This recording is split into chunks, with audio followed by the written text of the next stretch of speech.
विनती करूं, धरूं चरण पर शीश। गुरु जी राम देवानंद जी महाराज ने दियो नाम बख्शीश। कोटि कोटि सिजदा करूं, कोटि कोटि प्रणाम। चरण कमल में राखियो, मैं बांधी जाम गुलाम। कुत्ता तेरे दरबार का, मोतिया मेरा नाम। गले प्रेम की जेवड़ी, झांखे चो वहाँ जाऊं मैं। तो करो तो बावड़ू, दूर दूर करो तो जाऊं। जो राखो तो ही रहूं, जो देवो सो खाऊं। जय इब के सतगुरु मिले, सब दुख आखों रो। चरणों ऊपर शीश धरूं, कहूँ जो कहनी हो। कबीर साईं मिलेंगे, पूछेंगे कुशलात। आद अंत की सब कहूँ, अपने दिल की बात। गुरु जी तुम ना भूलियो, चाहे लाख लोग मिल जाही। हमसे तुमको बहुत है, तुमसे हमको नहीं। तुम्हारे विसारे क्या बने, मैं किसकी शरण में जाऊं। शिव ब्रंच मुनि नारदा, इनके हृदय न समाऊं। अवगुण किए तो बहुत किए, करत न मानी आरे। बावे बंदा बख्श दियो, बावे गर्दन उतार। अवगुण मेरे बाप जी, बख्शो गरीब नवाज। जो मैं पूत कपूत हूँ, बोर पिता को लाज। मैं अपराधी जन्म का, नक्शक बरे विकार। तुम दाता दुख भंजना, मेरी करो संभार। राम नाम रटते रहो, राम नाम रटते रहो। जब तक घट में प्राण, कब हो तो दीन दयाल के भनक पड़ेगी कान। कबीर लूट सको तो लूटियो, राम नाम की लूटी। पीछे फिर पछताओगे, प्राण जहांगे छूटे। नहीं भरोसा देही का, ये बिनस जावे छन माही। श्वास उश्वास में नाम जपो हो, और यतन कछु नाही। श्वास उश्वास में नाम जपो, व्यर्था श्वास मत खो। ना जाने इस श्वास को, आवण हो के न हो। पृथ्वी पति चकवे गए, जिनके चक्कर चलंते। रावण सरीखे कौन गिने, ऐसे गए अनंत। सर्व सोने की लंका होती, रावण से रणधीरम। एक पलक में राज बेरा जीव जम के पड़े जंजीरम मन तू। सुख के सागर बसरे भाई और न ऐसा यसरे। मर्द गर्द में मिल गए वो रावण से रणधीरी। कंस के सी चाणूर से हिरणा कुश बलबीर। तेरी क्या बुनियाद है तू जीव जन्म धर लेत। गरीब दास हरि नाम बिना तेरा खाली रह जा खेत। परमपिता परमात्मा सर्व सृष्टि रचनहार कुल के मालिक ये कबीर परमेश्वर हैं। ये वही परमात्मा हैं जो बनारस में काशी में सन 1398 में प्रकट हुए थे, एक शिशु रूप धारण करके अपने सतलोक से चलकर आए थे और लहर तारा तालाब नामक एक सरोवर में अच्छे खिले हुए विकसित कमल के फूल पर परमेश्वर पूर्ण ब्रह्म एक शिशु रूप में बनारस में विराजमान हुए थे। उन आत्माओं, आप और हम सभी काल के जाल में फंसे हुए हैं और इस काल का ऐसा भयंकर जाल है, इसको परमेश्वर के अतिरिक्त कोई नहीं समझ और समझा सकता। वो परमेश्वर हम सभी आत्माओं के पिता हैं और अपनी संतान को कोई आपत्ति कष्ट हो तो अपने पिता और माता को ही उसका दुख होता है। परमेश्वर के अंदर वो सर्व गुण हैं। तुमेव माता च पिता तुमेव बंधु च सखा तुमेव विद्या च द्रविण तुमेव सर्व मम देव देव। ये वो परमात्मा है जो माता और पिता और भाई सखा सभी का ये प्रॉपर रोल करता है। ये यथार्थ भाव में हमारा ये सभी नातों से संबंधित है, सभी नातों में यही खरा है। तो उसी को हमारी चिंता बनती है। हमने जो गलती की वो तो बहुत भयंकर भूल है हमारी और उसी का परिणाम हम भोग रहे हैं। हमने क्या गलती की थी कि हम सभी आप, या कोई चींटी बना है चाहे हाथी बना है, चाहे कोई रंक है या सेठ साहूकार या राजा बना है, ये सभी कबीर परमेश्वर की आत्माएं हैं, पूर्ण ब्रह्म के बच्चे हैं। और हमने क्या गलती की कि हम सतलोक में रहते थे, वहाँ कोई मृत्यु नहीं थी, कोई जन्म नहीं था, ना कोई रोग कष्ट शरीर को था, किसी प्रकार की कोई आपदा वहाँ नहीं आती थी, कोई अभाव नहीं था, कोई मजदूरी नहीं करनी पड़ती थी, हम बहुत सुखी थे। वहाँ हमने गलती की कि जो यहाँ का भगवान है ब्रह्म, ये ब्रह्म जो है इसको ज्योति निरंजन भी बोलते हैं, इसको काल भगवान की उपमा से भी जाना जाता है। इसने एक बदमाशी इसके मन में आई।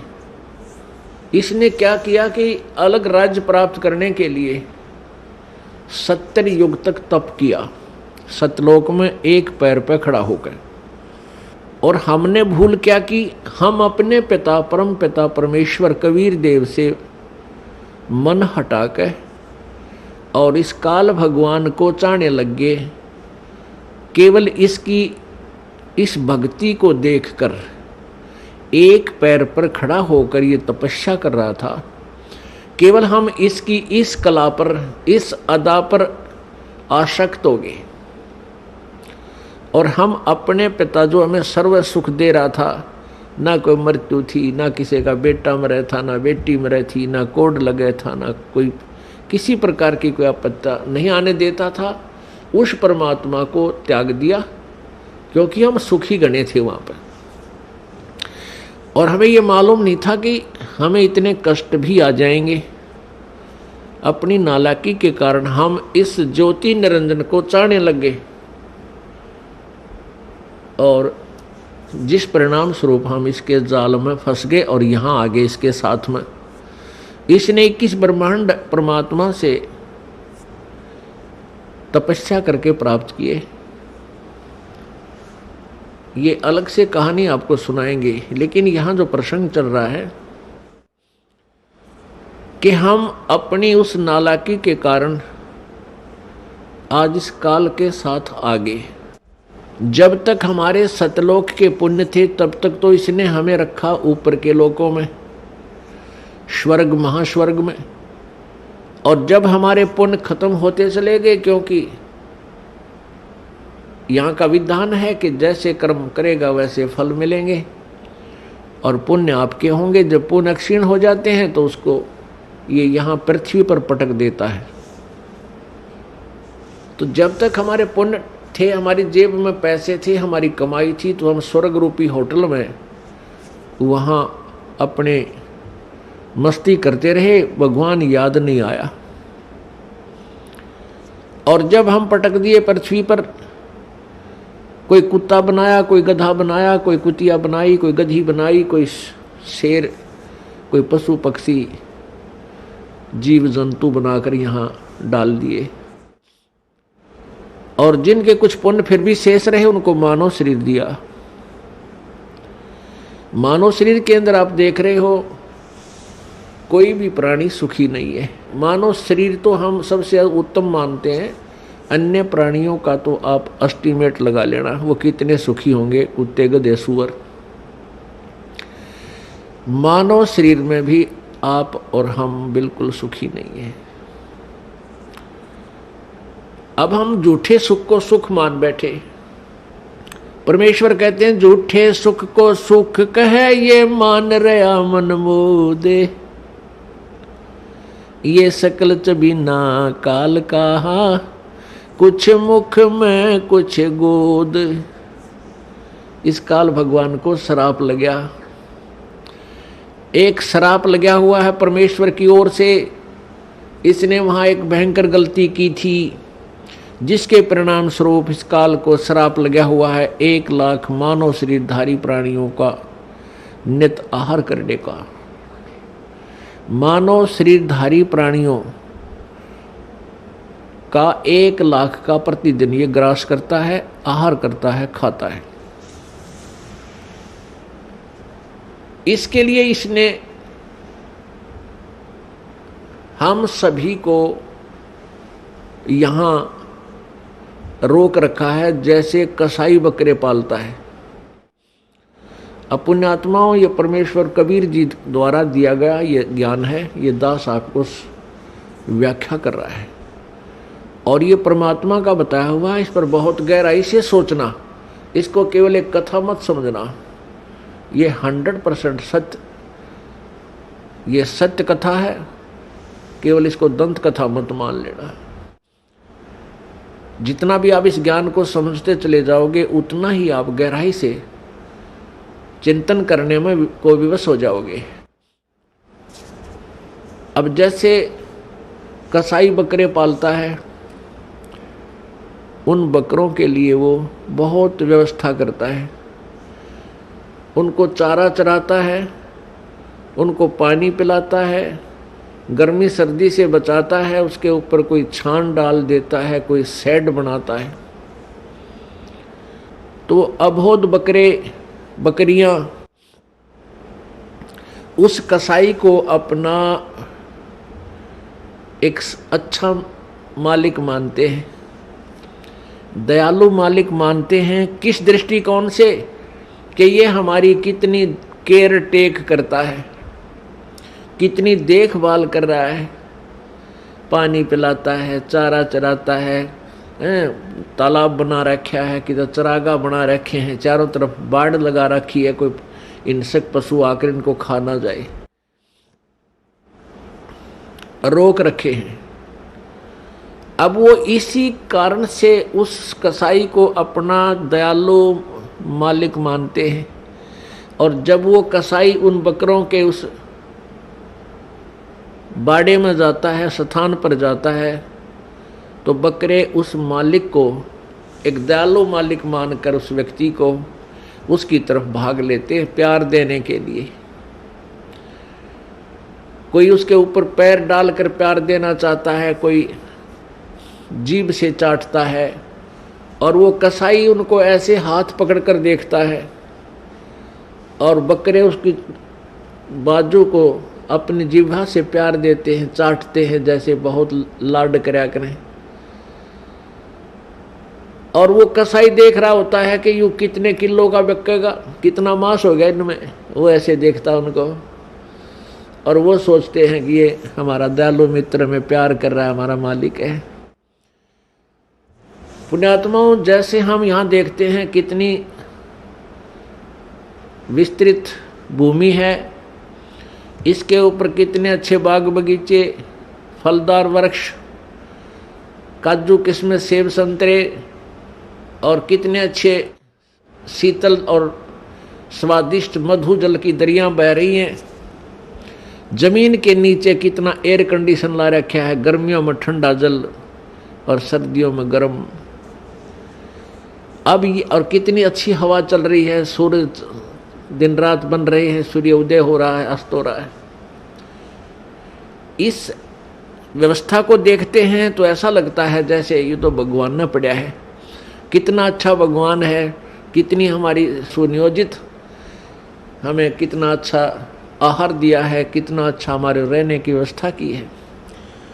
और जब हम देखते हैं किसी का बेटा मर गया, किसी की बेटी मर गई, किसी का परिवार नाश हो गया, किसी का दो मर गए एक परिवार में, तो उस समय हमें कभी ये नहीं आता यूं क्यों हो रहा है, ये जुल्म क्यों हो रहा है, ये हमारी बुद्धि में कभी नहीं आया। अब आने लगा जो भगवान ने हमारी ये मोतियाबिंद का ऑपरेशन कर दिया। कबीर परमेश्वर जी के ज्ञान से, इस तत्व ज्ञान से हमारे जो अज्ञान रूपी मोतियाबिंद था आंखों पर, इसका ऑपरेशन हो गया। अब हमें स्पष्ट दिखाई देता है युग के कारण है यहाँ पर इतनी व्यवस्था करने का। जैसे वो कसाई ने अपने स्वार्थवश कितना परिश्रम कर रखा है और किस प्रकार बकरों को रोक रखा है, और शाम के समय वो ना देखता, जब भी ऑर्डर आ जाता है 10 बकरे चाहिए, बकरी चाहिए, वो छांट के ले जाता, वो ना देखता किसकी माँ है, किसका बेटा, किसकी बेटी, एक परिवार के 2 हैं, एक वो तो डंडा लेकर और निकाल लेता 20-30 इकट्ठे ही चल, और जाते ही कटवा के अपने पैसे गिन लेता है। ठीक इसी प्रकार ये यहाँ का भगवान है जिसको ब्रह्म बोलते हैं, ज्योति निरंजन कहते हैं। और अभी तक ये ऋषि, महर्षि, संत इस ब्रह्म की साधना के लिए ही हमें प्रेरित करते रहे। और इस ब्रह्म के 3 पुत्र हैं ज्योति निरंजन के, रजगुण ब्रह्मा जी, सतगुण विष्णु जी, तमगुण शिव जी। और इस ज्योति निरंजन ब्रह्म की पत्नी है दुर्गा, और श्री ब्रह्मा विष्णु महेश जी की ये माता है दुर्गा। अब ये तीनों पुत्रों को इस काल ने हमारे को यहाँ बांधे रखने के लिए, कर्माधार से यहाँ रोके रखने के लिए इनको इंचार्ज बना दिया। रजगुण युक्त ब्रह्मा जी को, सतगुण युक्त विष्णु जी को और तमगुण युक्त शिव जी को कर दिया। रजगुण ब्रह्मा, सतगुण विष्णु, तमगुण शिव जी बना दिए, उत्पन्न कर दिए। ये तीनों गुण युक्त है। रजगुण ब्रह्मा है, सतगुण विष्णु, तमगुण शिव जी।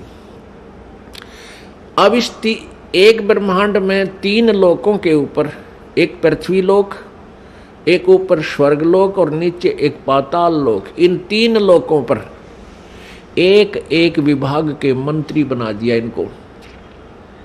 इन तीनों मंत्रियों की तीनों लोकों पर अपने विभाग के आधार से तीनों की पावर काम करती है, शक्ति काम करती है।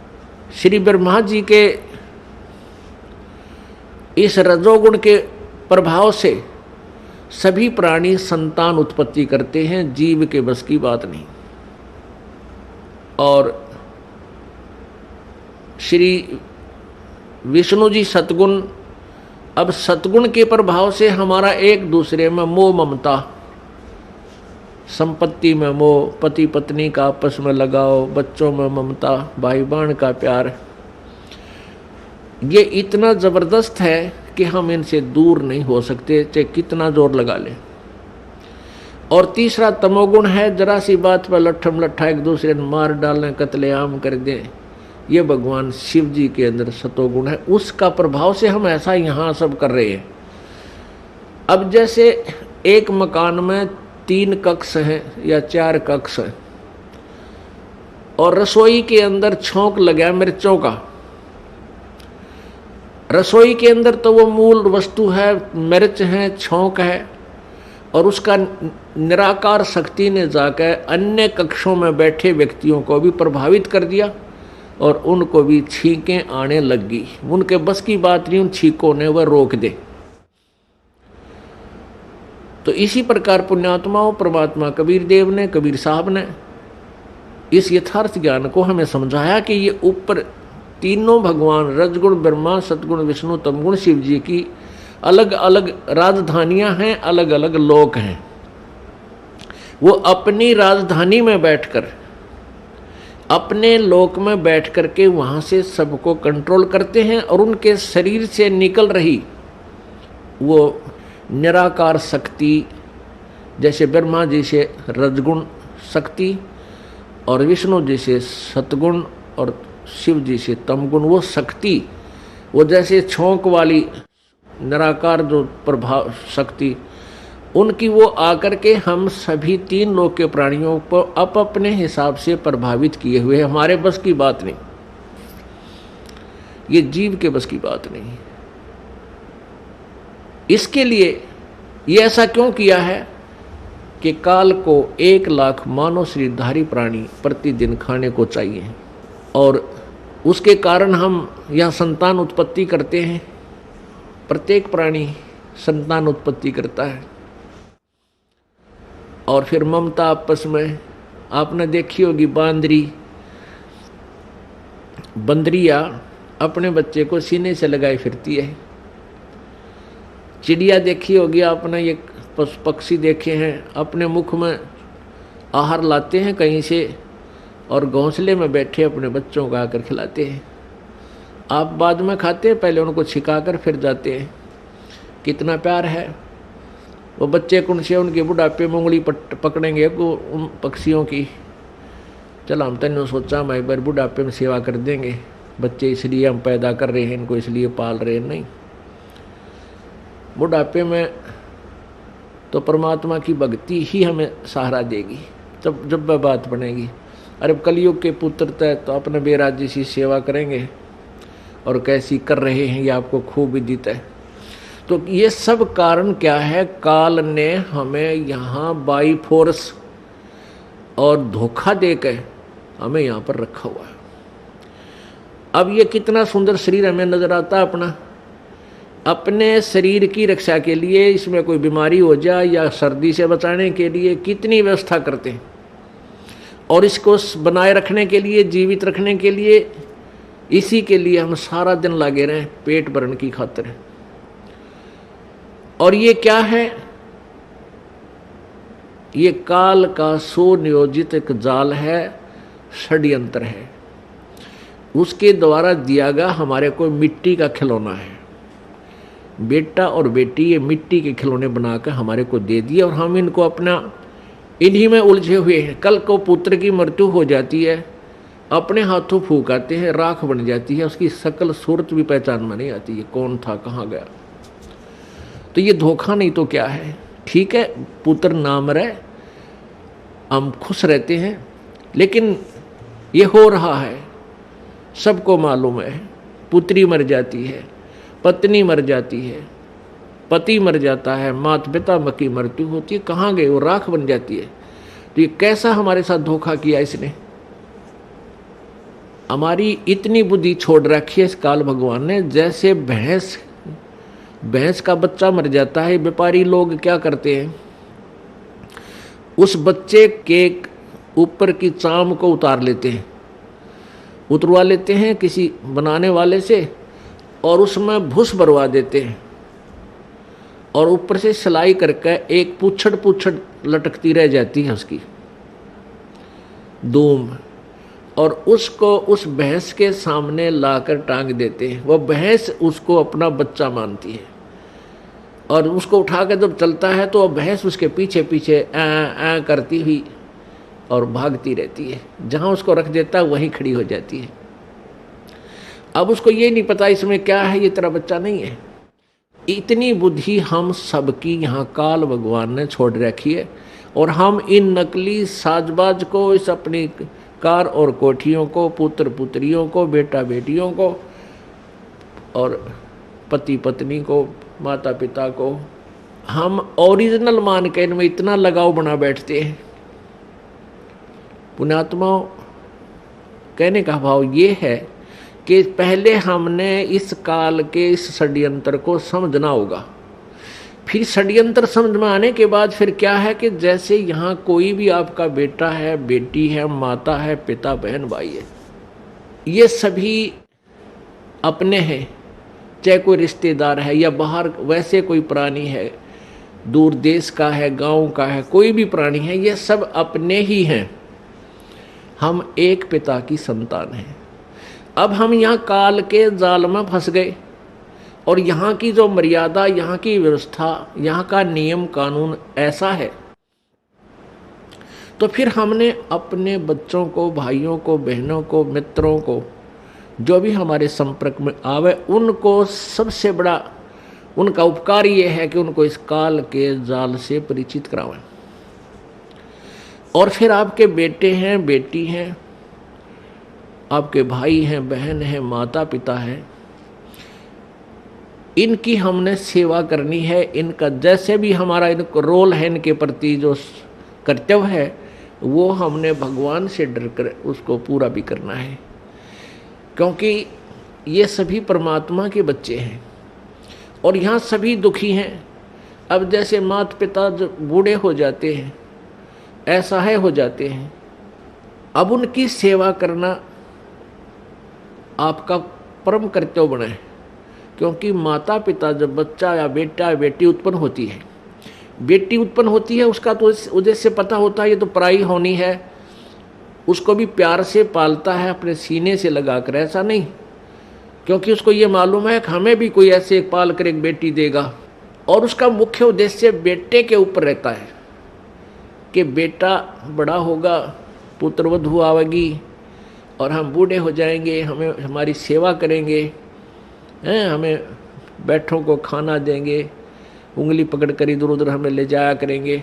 तो इस उद्देश्य से वो बच्चों की परवरिश करता है, इस उमंग से रात देखता ना दिन देखता। तो जब वो बूढ़े हो जाते हैं तो वो डिजर्व करते हैं आपसे वो सेवा, और आप वो कर नहीं पाते। क्यों नहीं कर पाते? क्योंकि आपको ये नहीं मालूम कि हम यहाँ भयंकर जाल में फंसे हुए हैं और परमात्मा ने जो हमें यहाँ कर्तव्य दिया है उसको ना निभाकर भी हम दोषी बन रहे हैं, पाप के भागी बन रहे हैं। और काल तो हमसे पाप करवाता रहता है ताकि ये मेरे जाल में फंसे रहें। तो हमने परमात्मा के विधान से परिचित होकर इन सब नातों का जो भी आपकी भूमिका है, जो भी आपका रोल दिया है, उसको निभाना है। बच्चों का पालन पोषण भी आपने बड़ी प्यार से करना है, ऐसे ढंग से करना है कि मालिक के बच्चे हैं और माता पिता भी मालिक के बच्चे हैं। आपकी ड्यूटी है बुढ़ापे में इनकी सेवा करना, इनको प्यार दे। बूढ़ा आदमी प्यार का भूखा होता है, प्यार तो बोल पड़े बस उसने, वो भूखा भी रह जाएगा। उसको पता है कि तेरी स्टेज ऐसी होगी, जो मिल जाए वो खा ले, चुप करके नखरे मत करे। और नहीं करते हैं जो समझदार होते हैं, तो उनको प्यार से ही बोल पड़ो, इतना ही काफ़ी होता है। कोई वस्तु की चाह करते हैं तो तुरंत हाँ अवश्य करेंगे, माता पिताजी अभी करते हैं, चाहे 2 दिन लेट भी हो जाए पर बोला राजी, इतने में खुश हो जाया करें। और जब बच्चे हैं आपके तो बच्चों का भी आपने पालन पोषण करना इस दृष्टिकोण से चाहिए कि तेरे ये भगवान के बालक हैं, उस सच्चे मालिक के बच्चे हैं और हमारी ड्यूटी दे दी, हम इनके सेवक हैं। जैसे एक नौकरानी रखी जाती है, घर पे नौकरानी रखी जाती है, और उसकी ड्यूटी लगा दी कि इस पुत्र की या पुत्री की, बेटा और बेटी है मेरी, उस मालिक ने नौकर रख ली और इनकी ड्यूटी लगा दी। उनका पैसा दे दिया कि ये इनका सामान है, इसको खाना खिलाना है, कपड़े पहनाने हैं, इस प्रकार इनको नहलाना धोना है और स्कूल छोड़ के आना है, विद्यालय ले जाना है और लाना है। अब वो बहन, वो नौकरानी या नौकर उस मालिक के बच्चे जान के उन बच्चों की अपने बच्चों से भी ज़्यादा केयर टेक करता है। और जब उसको निकाल दिया जाता है, नौकरी से निकाल दिया जाता है, तो मुड़ के नहीं देखता फिर उन बच्चों की तरफ। और जब तक वो नौकर रहता है, उनकी सेवा की ड्यूटी है, वो बहुत चिंतित रहता है कि मालिक गुस्सा ना हो जा, इनकी कोई सेवा में फर्क रह जा, कोई कमी ना आ जा, त्रुटि ना रहे। एक समय ये दास सर्विस करता था जब जेई की पोस्ट पे, जहाँ हमारा कार्यालय था उससे 2 मकान छोड़कर एक बड़े साहूकार सेठ का मकान था। उसकी एक बेटी थी, वो ज़्यादा से ज़्यादा 8-7 वर्ष की होगी, पहली या द्वितीय कक्षा में वो पढ़ती थी। और उस लड़की का विद्यालय वहाँ से ज़्यादा 1000 फुट होगा, 1000-1500 फुट की दूरी पर था। तो उस मालिक ने उस बेटी के लिए कोई साधन नहीं लगा रखा था, कोई रिक्शा वगैरह नहीं ला रखी थी, थोड़ी दूरी पर था। उस नौकरानी से कह रखा था कि आप इसको सुबह छोड़ आना, नवा धवा के, कपड़े ड्रेस पहना के, और जब इसकी छुट्टी हो ले आना। वो उसको ऐसे ही प्रतिदिन लेकर जाती थी और छुट्टी होते ही उसको ले आती थी, पैदल ही लाती थी। गर्मियों के दिन, ये मई का महीना, उसने एक छोटी सी छाता ले रखा उस नौकरानी ने, स्वयं तो धूप में और उस छोटी सी बच्ची के ऊपर छाता लिए हुए, और वो धूप में आ रही है, उस बच्ची पर, मालिक की बेटी पर छाता किए हुए है और लेकर आ रही है। यानी इतनी सेवा, इतनी अपने पंचुअल थी अपनी सेवा में। और जब उसको नौकरी से निकाल दिया, फिर उसने उधर झांक कर भी नहीं देखा कि मेरी ड्यूटी अभी तक थी और इतना कर्तव्य था, ये मैंने ठीक निभाया। तो पुण्यात्माओं, इसी प्रकार आपके बच्चे हैं, बेटा बेटी हैं, ये प्रभु के बच्चे हैं, आपको इनका सेवक लगा रखा है। इस दृष्टिकोण से इनका पूरा कर्तव्य करो। अपने कर्तव्य कर्म को करते हुए प्रभु की याद भूल नहीं पड़नी चाहिए। और जब यहाँ से जाने का समय आएगा, नौकरी से आपको निकालेंगे, आपके मन में अगर हृदय से ये बात होगी कि मेरा बेटा नहीं है, मेरी बेटी नहीं है, ये मालिक के बच्चे हैं, ठीक है, नाता कुछ भी जोड़ दिया अब हमारा है, सामाजिक नाता भी बेटा बेटी का है, लेकिन ये मालिक के, वास्तव में परमात्मा के बच्चे हैं। और जब हम चलेंगे यहाँ से छोड़कर, तो हमारी ममता इनमें नहीं हो सकती। यदि हम इस ज्ञान आधार से सोचेंगे और यदि हम उस पशु की तरह उस पुतले को अपना माने बैठे रहेंगे, तो धक्के उसके पीछे पीछे धक्के खाते ही रहेंगे। मान ले आपकी मृत्यु होने लगी, ये आध्यात्मिक तत्व ज्ञान है पुण्यात्माओं, जो तुमने यहाँ से पीछा छुटवाना है। यदि आपको ये ज्ञान हुआ नहीं, भक्ति कर रहे हो, सुख भी देगा भगवान, आपके दुख भी दूर करेगा, आपको धन भी देगा, बहुत सुख कर देगा। और इस ज्ञान की भूल पड़ते ही आपको यहीं फंसा लेगा। आपकी मृत्यु होने लगी, आपके पास कोई बेटा या बेटी आकर रोने लग जाएगा, आपकी ममता उसके उधर फंस जाएगी, क्या होगा मेरे बच्चे का, कौन संभालेगा इसको। और फिर मृत्यु होगी तो आपकी आस्था उस बेटा या बेटी में रह गई। मृत्यु होकर के फिर वहीं कुतिया आकर बन जा मनमाने उसी गली में, या कुत्ता बन गया, उड़े सैर सपट्टे करता रहेगा। फिर बेटे भी ना मिलने, ना बेटियां दौड़ बैठ सकता। एक परिवार ने खीर बनाई थी, खीर का पात्र था, उसमें सर्फ पड़ गया, पड़ते ही वो मर गया, अंदर बैठ गया नीचे। वहाँ उनकी एक पालतू कुत्ती थी, मतलब जैसे वह वैसे पाली हुई नहीं थी, गली में घूमती फिरती, आ जाती, बैठ जाती, उसको रोटी राटी डाल देती, वो वहाँ बैठ जाती थी। तो उसने क्या किया, वो सारी खीर पंजे के साथ खिंडा दी, वह डाल दी, नीचे डाल दी। उधर से घरवाला ने देखा, कि इसने तो भाई कमाल कर दिया, आज तक ये ऐसी ऐसी गलती नहीं करती थी, आज तक इसने बड़े बड़ाए भोजन का नाश कर दिया। उसका तो मारा लठ, वह तो गई ट्या ट्या करती। फिर वो खीर को संभालने लगे, बाहर नीचे पड़ी थी, वो तो पड़ी थी, अंदर झांक कर देखा उसमें कितनी बच रही है, उसमें काला सांप सर्प अंदर पड़ा। और फिर उस पूरे परिवार ने खुशी मनाई को हो इस कुतिया ने तो हमारा परिवार बचा दिया। फिर उसने लियाओ पकड़ कर वो आगे न बाजा के उधर लठ लाग गया। फिर किसी से पूछा भाई ये कोई वैसे ही कोई मौत होती है? एक व्यक्ति आ गया जो थोड़ी बहुत भविष्य की या बैक की जाने था, उससे पूछने लग गया कि ये क्या कारण है, इसने आदमी भी नहीं कर सकता ऐसा काम कर दिया इस कुतिया ने। तो उसने बताया तेरी दादी थी या तेरी दादी थी पहले हैं, और इसकी आस्था भाई अमरन लगे जब थारे में रहेगी या कुतिया बन गई। और अच्छी पुण्यात्मा थी, पहले भी दयालु थी, और जो तुरंत मनुष्य जोनी से पशु जोनी माता है उसमें थोड़ी बहुत लक्षण अच्छे होते हैं। जैसे कई कुत्ते हैं बड़े समझदार मनुष्यों की तरह ही सारे काम कर देते हैं, वो तुरंत मनुष्य जोनी से आए हुए होते हैं। तो पुण्यात्मा फिर आप वहाँ कुत्ते बन का बैठोगे।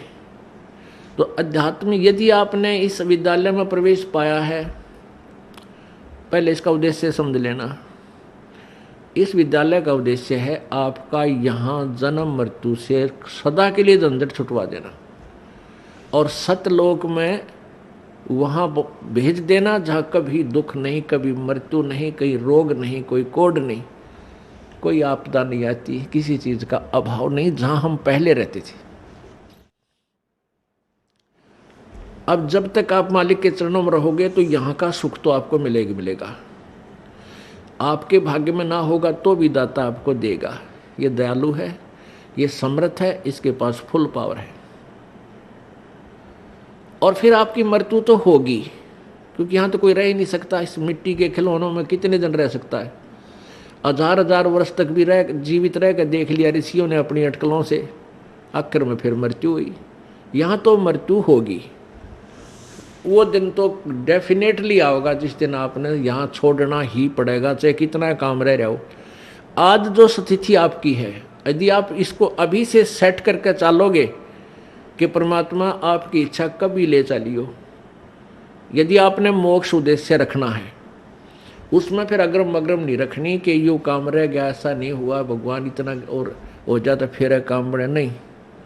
चाहे कभी कहे परमात्मा, चालन की तैयारी करनी पड़ेगी आपने। तो आपने यहाँ से तो जाना ही पड़ेगा। यदि आप श्रद्धा नहीं हटाओगे, यहाँ से आस्था नहीं हटाओगे, तो भी मृत्यु होगी, तो यहीं आ जाओगे। इस ज्ञान को आधार बना के और परमात्मा को साक्षी रख के जब भी चालन की तैयारी आवे, किसी समय आ जा, सहर्ष चल पड़े कि कभी ना कभी तो पीछा यहाँ से छुटवाना ही पड़ेगा। मान लीजिए आप परमात्मा के मार्ग पर लगे हुए हो और आपके साथ कोई ऐसी घटना, वैसे तो मालिक घटना नहीं देता जल्दी सी, वो भी आपकी कोई त्रुटि होगी या परमात्मा की कोई और रजा होगी, उसमें वो आपके हित में ही होगी। जैसे जिसको हम अकाल मौत कहते हैं, तो यहाँ पहले तो अकाल मौत आपकी होगी नहीं, और होगी तो घनी आपके ऊपर मेहर होगी, कोई विशेष कृपा होगी, या आपका नाम टूट चुका हो। प्रथम तो अकाल मृत्यु होगी नहीं इस मालिक के चरणों माने के बाद। इसके हाथ में है मासा घटे ना चल बढ़े, विधना लिखे जो लेख, और साचा सतगुरु मेट कर ऊपर मार दे मेघ। ये वो परमात्मा है जिस लिखे हुए लेख को, प्रारब्ध को कोई भी चेंज नहीं कर सकता। ये परमेश्वर कबीर देव उसको चेंज कर सकता है, उस भाग्य को बदल सकता है। तो ये तो उसके साथ होगा जो हृदय से, तन मन धन से कोई मर्यादा भंग नहीं करता है, प्रभु के चरणों में लगा हुआ है। और दूसरे जो परमात्मा के चरणों में लगे हुए हैं और परमात्मा की कुछ और रजा है कि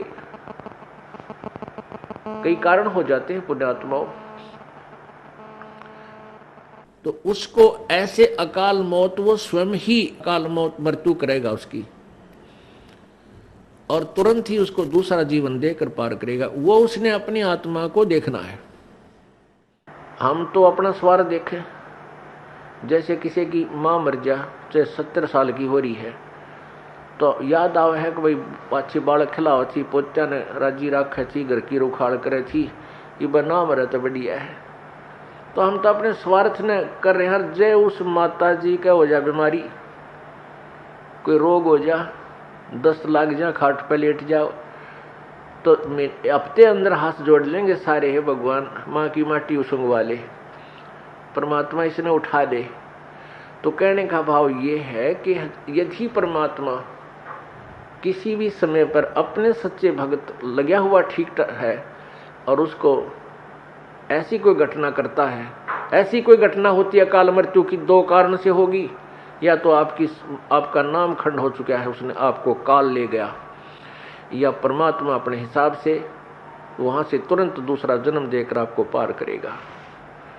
अपने आत्मा हम जैसे दीर्घ रोग है हमारे को जन्म और मृत्यु का एक दीर्घ रोग है, ये कैंसर हो रही है। ये प्रभु का हॉस्पिटल है, ये सतलोक आश्रम बरवाला एंड करो था। जब आप इस हॉस्पिटल में प्रवेश पा लेते हो और आपने उद्देश्य ये होना चाहिए कि मैं इस रोग से मुक्ति पाऊं, तो यहाँ फिर डॉक्टर ने देखना है। जैसे डॉक्टर के पास आप चले गए, आप भयंकर रोगी हैं, फिर डॉक्टर ने ही करना है जो करना है, मरीज की नहीं चलती। वहाँ पर मरीज की कोई राय नहीं ली जाएगी। डॉक्टर जब चाहोगा इंजेक्शन लाओगा, जब चाहो उसका एक्सरे करेगा, जब उसकी रिपोर्ट लेगा, ब्लड चेक करेगा, ग्लूकोज चढ़ावेगा, इंजेक्शन लगाएगा, और हो सकता है किसी कारण से टांग भी काटनी पड़ जा जीवन बचाने के लिए, तो वो टांग भी काटेगा। तो वहाँ मरीज अपनी नहीं चलाता है, वो करबद्ध रहता है और डॉक्टर को समर्पण कर देता है कि जो आपको ठीक लगे वही करना। तो यहाँ आने के बाद आपने अपना अगर जन्म मरण का रोग कटवाना है तो परमात्मा डॉक्टर हैं, कबीर भगवान हमारे। इस दास को आपका कंपाउंडर छोड़ रखा है, तो आपको जैसा भी यहाँ हो रहा है उसमें कोई देखो, एक तो आपको गड़बड़ होगी, नाम खंड हो जानते हैं, आपका नाम टूट जाएगा, परमात्मा से आपका कनेक्शन खत्म हो गया। और दूसरा होगा मालिक करेगा, तो उसमें फिर अगरम मगरम नहीं होनी चाहिए, ऐसा क्यों हो गया, ऐसा नहीं होना चाहिए था। तो एक तो सावधानी आपने रखना है कि आपका नाम खंड ना हो, मर्यादा भंग नहीं होनी चाहिए। पुण्यात्माओं, आप इस काल के जाल से अपरिचित हो, इस कारण से इस मार्ग को इतना सीरियसली नहीं लेते। आप केवल पहले आते हो सुख के उद्देश्य से कि मेरा ये हो जा, बेटा हो जा, बेटी हो जा, कार हो जा, कोठी हो जा, टोटा दूर हो जा, कर्जा उतर जा, छोटा मोटा को शारीरिक कष्ट है वो दूर हो जा। ये तो आपको फ्री ऑफ कॉस्ट होगा यदि आप सच्ची श्रद्धा से भक्ति करनी प्रारंभ कर दोगे। फिर कुछ दिनों के बाद आपको यहाँ इसलिए बुलाया जाता है, भाई हर महीने आना है, दूर देश के हैं वो, चल दूसरे महीने 1 महीना छोड़ कर आ जाएं, 2 महीने छोड़ कर आ जाएं। आपको इसलिए बुलाया जाता है कि ताकि आप इसको इतना सीरियसली नहीं लेते, क्योंकि आप इस मार्ग से परिचित नहीं हो। आपको यहाँ बुलाया इसलिए जाता है क्योंकि आपको वहाँ अपने घर से जब चलते हो तो 1 हफ्ता पहले आप परमात्मा के दरबार में पहुँचने के लिए चिंतित हो जाते हो। तो आपकी वो चिंतन भी मालिक के पुण्य में लग जाता है। कोई कार्य को आगे पीछे करते हो, किसी से छुट्टी लेते हो, घर वालों को मीठा बोलते हो कि मैंने जाना है, कहीं ये ना कर दे, और फिर आप वहाँ से यहाँ तक आते हो। नंबर 1 तो आपको धनी बनाना है, राम नाम का, भक्ति का धनी बनाना है। परमात्मा का विधान है, संत मिलन को चालिए तज माया अभिमाने, जो जो कदम आगे रखे ओहे यज्ञ समाने। क्या बताते हैं परमात्मा, अपना विधान बाप ही बता रहे हैं कबीर जी कि संत मिलन को चालिए। जब सतगुरु के दर्शनार्थ आप चलते हो, अभिमान तज माया अभिमान, किसी प्रकार का भी आप में अभिमान नहीं होना चाहिए, ना धन का हो, ना पद और पोस्ट का हो, किसी प्रकार का नहीं हो। जैसे एक रोगी व्यक्ति जिसको पता लग गया कि तेरी जान जाने वाली है और वो डॉक्टर के पास जाता है, चाहे वो कितना बड़ा अधिकारी है और कितना पैसे वाला है, वहाँ वो अपनी उस पोस्ट और पैसे को नहीं आगे रखता, उसका दिखावा नहीं करता, अपनी जान बचाना चाहता है। डॉक्टर जहाँ कहता वहीं लेट जाता है, कपड़े उतारने को कहता तुरंत उतार देता है, कोई रिपोर्ट करवाने के लिए संकेत करता है, लिख कर देता, तुरंत उठ कर चला जाता है। तो पुण्यात्मा सच्चे दरबार में जब भगत आवे, उसका दृष्टिकोण, उसका उद्देश्य, उसका भाव ऐसा होना चाहिए जैसे सीरियस रोगी, सीरियस पेशेंट और हॉस्पिटल में जाता है, उसमें कोई नखरा नहीं होता। ऐसे जब आप सच्चे दरबार में आओगे, आपको कितना पुण्य मिलेगा कि जहां से आप चले हो यहां तक आने के जितने भी आपके कदम, यानी जितने कदम बनते हैं, इतने यज्ञ के तुल्य आपको पुण्य मिलेगा। मिलेगा उसको जो या निष्कपट भाव से आता है और निर्भिमान होकर आता है, जैसे रोगी जाता है हॉस्पिटल में। तो यहाँ आपको बुलाने का उद्देश्य ये है, नंबर 1 तो आप धनी हो जाओगे, पुण्य बढ़ेंगे आपके, और जो पैसा आपका खर्च होता है यहाँ किराए पे आने जाने में, ये भी आपके पुण्य में लिखा जाएगा, आपके धर्म में लिखा जाता है, ये पुण्य हो रहा आपका। तो जितना भी आप यहाँ परमात्मा के चरणों में आओगे, आपका पुण्य बढ़ेगा। फिर आप यहाँ पर 5 यज्ञ होती हैं। एक यज्ञ है धर्म की, या भंडारा चला है भगवान का दिन रात फ्री ऑफ कॉस्ट परमात्मा की तरफ से। यहाँ जो आप आते हो 10 रुपये, 50 रुपये, 100 रुपये जैसे भी दान पात्र में डालते हो, उसका फिर सामूहिक रूप से भंडारा होता है, कहीं आश्रम का विस्तार होता है, कोई पंखा आता है, कितने दरी बिछाण की मैट लाते हैं, लैट्रिन बाथरूम बनाए जाते हैं, कमरे बनाए जाते हैं, शेड लगाया जाता है। तो ये आपके पैसे का पुण्य हुआ और यहाँ आने वाली दुखी आत्माओं को चैन हुआ। अब कितने कैसे संसार से निकल कर आते हो आप, ट्रेन में आते हो, जेब कतरे साथ बैठे रहे, मन माने किरा के कर जा। घर से निकलते हो, कोई ठगी है, कोई चोर है, कोई किस तरह का है। व्यापार में भी इस तरह के ना जाने कितने निकम्मे आदमी, या व्यवसाय में अपने कार्य में कितने निकम्मे टाइप के आदमी आपके साथ खसने को तैयार रहते हैं। और ऊपर से फिर आपके ऊपर ये इतनी आपदाएं, कोई रोगी है, किसी को कोई भूत सता रहा है, किसी का पितर रुष्ट है, किसी का देवता रुष रहा है, और ना जाने कितने रोग कोड आपके लगे हुए। और वो प्राणी यहाँ आता है, उसको आते ही गर्म पानी मिला है नहाने के लिए, गरम गरम चाय तैयार मिला है, अपना बैटरी सी चार्ज हो जाती है इसकी, और फिर बिछे बिछाए मैट मिले, रजाई मिले भगवान के बच्चों को। और फिर आपको यहाँ अमृत ज्ञान सुनाया जाता है रात्रि के समय, सर्दी का मौसम, ये दिसंबर और जनवरी का महीना, इसमें ओढ़ कर रजाई शाम के समय और बैठे मालिक का ज्ञान सुने, परमात्मा का प्रसाद छक के, और अपना कितनी आत्मा प्रसन्न होती है। आधा दुख तो यही बोल लेता प्राणी। तो यहाँ पर कौन आता है? यहाँ कोई खाना खाने नहीं आता, यहाँ को रात्रि को सोने के लिए नहीं आता, यहाँ तो परमात्मा के लिए वो प्यारी आत्मा आती है जो परमात्मा के अंश हैं, जो पिछले जन्मों से उनके चरणों में कहीं ना कहीं किसी ना किसी रूप में वो उनके साथ रहे हैं। अब वो पार हो नहीं पाया, भटक रहे हैं, उनको फिर परमात्मा अपने बच्चों को इकट्ठा कर रहा है किसी ना किसी माध्यम से, कोई टीवी से, चैनल से, या किसी पुस्तक से, या किसी मित्र से, रिश्तेदार से, भाई बहन से अपना संदेश भिजवा कर इनको फिर शरण में ले रहा है। तो ऐसी प्यारी आत्मा जो परमात्मा के बच्चे यहाँ आते हैं, और इनके लिए जो सेवा होती है ये धर्म यज्ञ है। बहन जी नमस्कार। नमस्ते जी क्या नाम है आपका? रूपाली पाटिल। रूपाली जी कहाँ से आए हैं आप? पुणे महाराष्ट्र, पुणे से। जी क्या करते हैं? मैं अभी तो हाउस वाइफ हूँ, लेकिन मैंने ग्रेजुएशन किया है मराठी स्पेशल में। संत रामपाल जी महाराज से कब जुड़े आप? 2004 में हम संत रामपाल जी महाराज जी से जुड़े। संत रामपाल जी महाराज से नाम दीक्षा लेने से पहले क्या आप कोई भक्ति साधना करते थे? जी, जैसे नॉर्मल लोग करते, परंपरागत भक्ति, मतलब पूरी देवी देवता ब्रह्मा विष्णु महेश इनकी भक्ति करते थे। जब आप पहले भक्ति कर ही रहे थे तो आपने संत रामपाल जी महाराज से नाम दीक्षा क्यों ली? मतलब मुझे ऐसे लगा कि उनका ज्ञान मैंने थोड़ा समझा, उनकी बुक पढ़ी। और सबसे पहले ये इंसिडेंस हुआ कि मेरे हस्बैंड ने, मेरे पति, वो दीक्षा लेकर आए।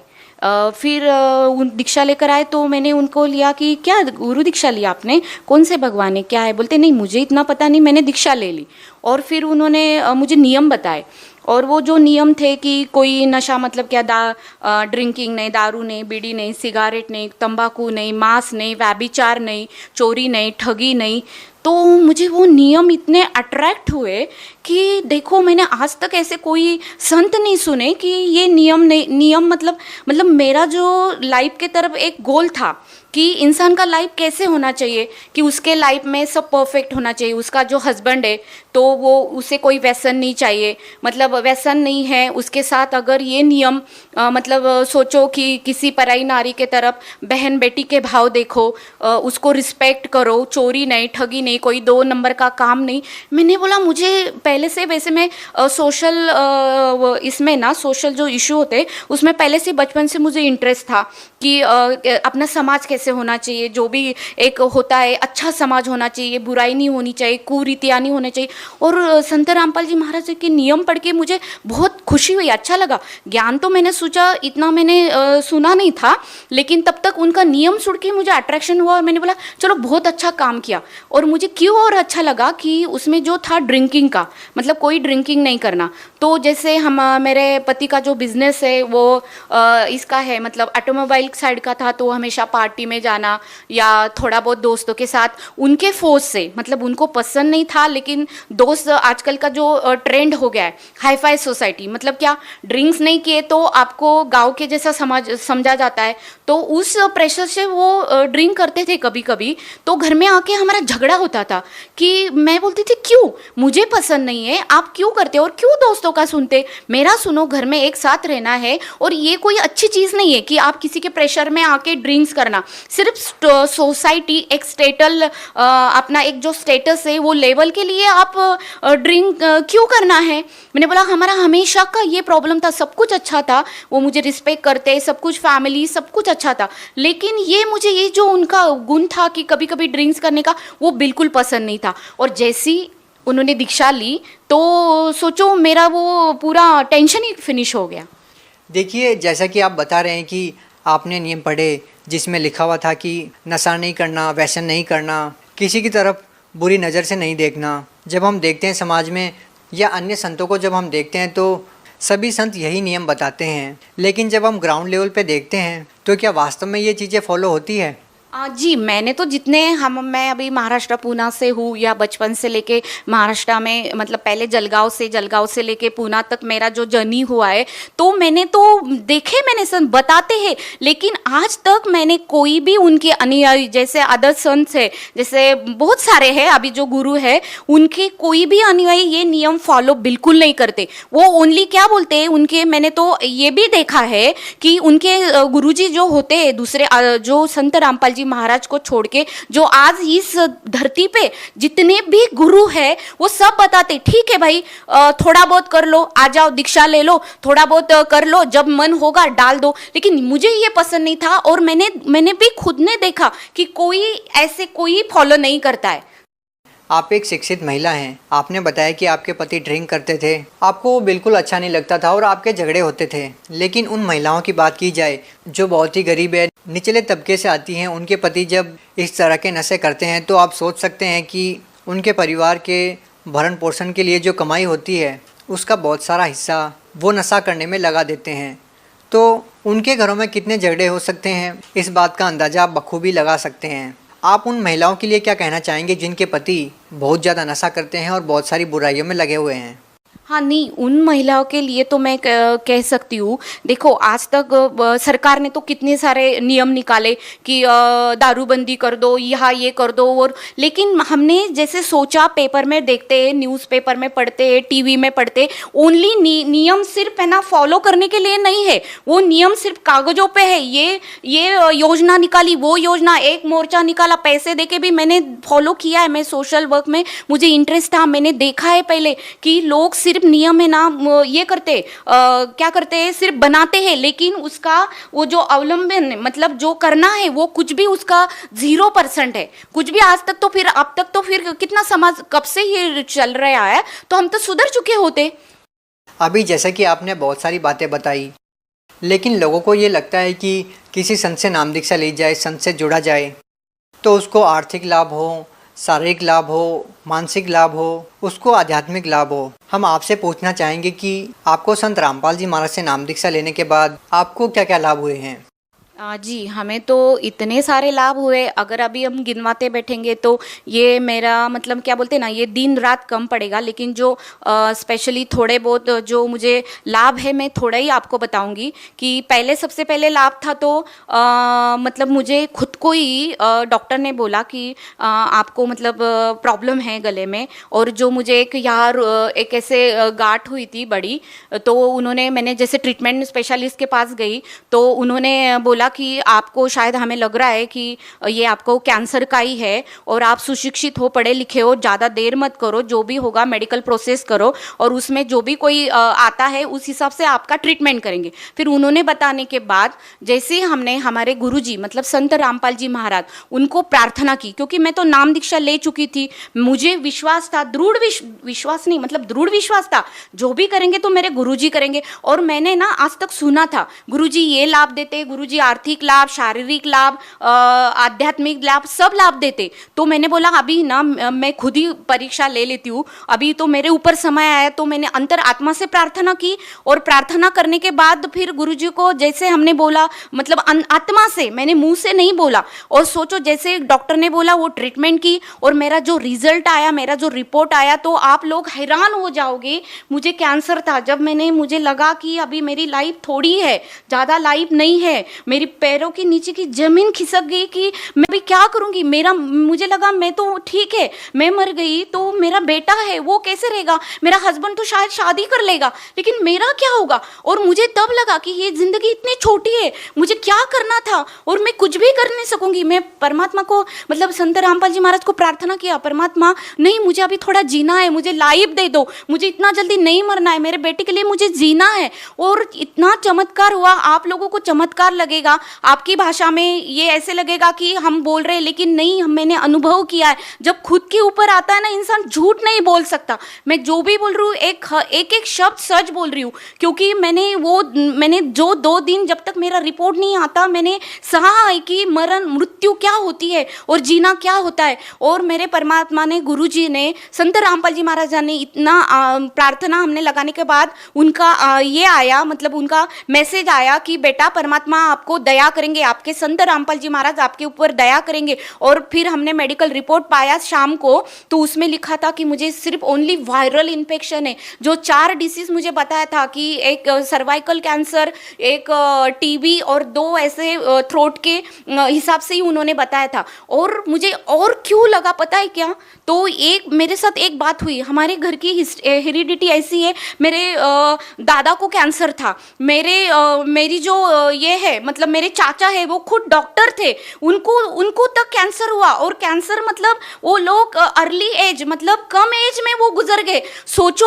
और मुझे फिर लगा, जो मेरा टाइमिंग आया कि तीसरी पीढ़ी में, डॉक्टर ने बोला हाँ, मुझे हिस्ट्री पूछी और मेरा जब हेरिडिटी देखा तो कि हाँ, आपको तो आपके दादा को थ्रोट कैंसर था, आपके चाचा को स्टमक का कैंसर हुआ, और अभी आपको तो 100% कैंसर होना चाहिए। मैंने बोला ठीक है, अभी क्या करेंगे, मतलब बोलना आसान पता नहीं, लेकिन मैं इतनी तकलीफ से गुजरी ना, मैं बोल नहीं सकती। और जब ऐसे इसमें परमात्मा ने और एक आप लोगों को रीज़न मुझे क्यों दृढ़ विश्वास हुआ, तो मेरी कुंडली थी। मैं पहले बहुत जन्म कुंडली हम मानते थे, मेरी कुंडली निकाली मैंने बहुत बचपन में, जब से मैं कॉलेज में थी। तो मुझे एक इसने बताया था, हाथ देखे कि आपकी आयु ज़्यादा नहीं है, 40 तक ही है, और आपको ऐसा डिसीज होगा कि आप उसमें से बाहर नहीं निकालेंगे। और वही मुझे जब ये गांठ निकला, डॉक्टर ने बोला, तो मैंने जल्दी से वो कुंडली अपने कपाट से निकाली और मैंने टैली किया कि अरे हाँ, मुझे अभी 37 स्टार्ट है, और मैं क्या कैंसर का तो 2 साल कितना भी होना,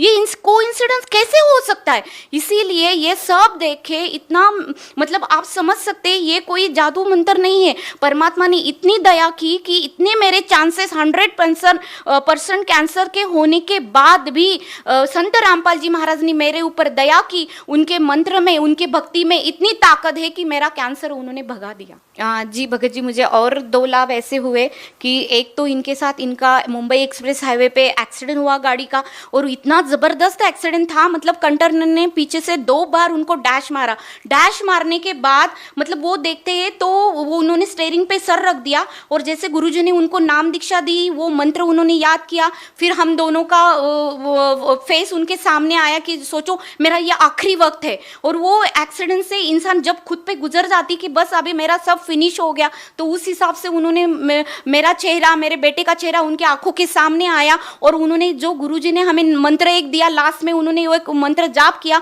और स्टीयरिंग पे अपना सर रख दिया। और बाद में चमत्कार की देखते हैं कि वो बोलते मैं 5 मिनट के बाद मैं कार आराम से चला रहा हूँ, फिर आराम से चला के फिर वो रुके नहीं, जल्दी से घर आ गए। फिर अगर हम सोचते तो फिर कैसे हुआ, तो उसके लिए एक प्रूफ था कि जैसे गाड़ी हमने आके मुझे बोला कि आप जल्दी से नीचे आ जाओ कि देखो मेरा एक्सीडेंट होगा। मैंने बोला पहले पूछा आप कैसे हो, बोलते नहीं मैं ठीक हूँ। फिर देखते हैं तो गाड़ी पूरे पीछे से चिप हुई थी, सब बोल रहे थे वाइबल हो के वो पलटी हो सकती थी, कुछ भी हो सकता, लेकिन ऐसे हुआ कि परमात्मा ने उन्हें साक्षात बचा लिया। फिर हमें पता चला कि भगवान क्या है। और दूसरा एक लाभ मेरे बेटे के सामने, वो बेंगलोर में पढ़ने के लिए है, तो जैसे घर से दूर था, डॉक्टर ने बोला उसको चिकन पॉक्स निकला, और फिर वो रोने लगा कि मम्मा मैं अभी क्या करूंगा, चिकन पॉक्स निकले मुझे, और अभी मेरा 1 महीना पूरा मेरा स्टडी ब्रेक हो जाएगा और मैं ये नहीं कर पाऊंगा। तो फिर हमने बोला ठीक है कोई बात नहीं, अपन प्रार्थना करेंगे परमात्मा से। आश्रम में प्रार्थना की कि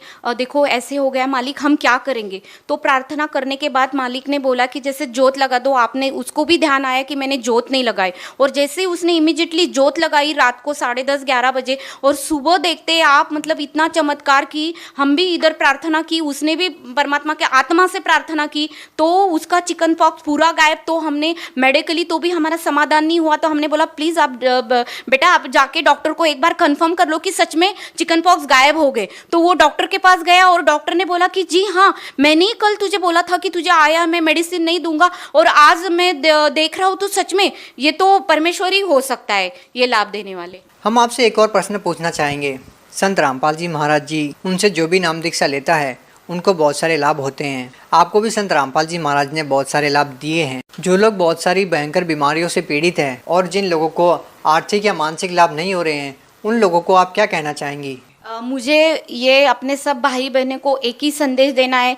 मैं तो कोई ये नहीं कर सकती हूँ, मतलब संदेश देने जैसी मैं उतनी नहीं हूँ, लेकिन मैं प्रार्थना कर सकती हूँ सारी जगत को कि जिनको प्रॉब्लम है ना, आप आ जाओ, आप अनुभव करो, सत्संग सुनो, और एक्चुअली अपने जो ग्रंथ है, बुक है, उसमें क्या नॉलेज है। सबसे पहले हम सब शिक्षित है, हमें कोई हमारा ध्यान भटका नहीं सकता। आज तक हमने जो भी भक्ति की, एक परंपरागत भक्ति की, जो भी मनगढ़ंत सुनते आए, दादा परदादा उनकी भक्ति फॉलो करते आए, लेकिन हमने आज तक नहीं सोचा कि हम जो कर रहे हैं और ये क्यों हो रहा है। अभी हम बोलते हैं भगवान ये करता है वो करता है, हम तो आज तक जो परंपरागत ब्रह्मा विष्णु महेश जी ये सब भक्ति करते आए, लेकिन मिला क्या, फिर क्यों नहीं मिला, क्यों दुखों के पहाड़ हमारे ऊपर गिर रहे, क्यों दुखी है, किसी को कैंसर है, किसी को ये बीमारी, किसी को वो बीमारी, सब परेशान। तो आप इसके लिए सबको मेरी प्रार्थना है कि आप आओ, संत रामपाल जी महाराज का ज्ञान सुनो उनका सत्संग सुनो और उनके सत्संग में आपके पूरे डाउट क्लियर हो गए।